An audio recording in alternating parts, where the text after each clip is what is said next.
And I also have a message tonight for the incredible people of Greenland.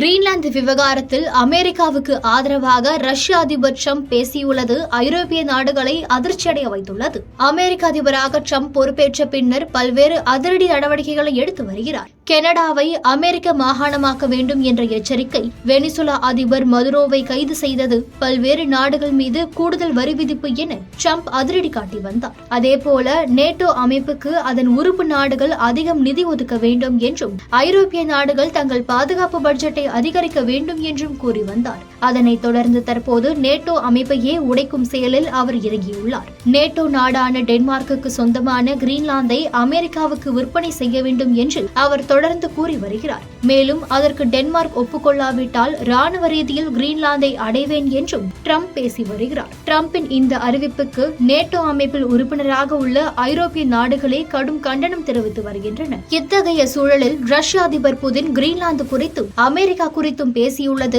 கவனத்தை ஈர்த்துள்ளது. மாஸ்கோவில் நடைபெற்ற ரஷ்யாவின் தேசிய பாதுகாப்பு கவுன்சில் கூட்டத்தில் வீடியோ கான்பரன்ஸ் வாயிலாக பேசிய அவர், கிரீன்லாந்தில் என்ன நடக்கிறது என்பது பற்றி நமக்கு எந்த கவலையும் கிடையாது என்றும், அவர்களின் பிரச்சனையை அவர்களே தீர்த்துக் கொள்வார்கள் என்றும் கூறியுள்ளார். மேலும் டென்மார்க் கிரீன்லாந்தை பல ஆண்டுகளாக தனது அடிமை நாடாக கடுமையாக நடத்தியது என்று குறிப்பிட்ட அவர், அமெரிக்க நிலப்பரப்புகளை வாங்குவது என்பது ஏதோ இன்று புதியதாக நடக்கும் விஷயம் கிடையாது என்றும் குறிப்பிட்டுள்ளார்.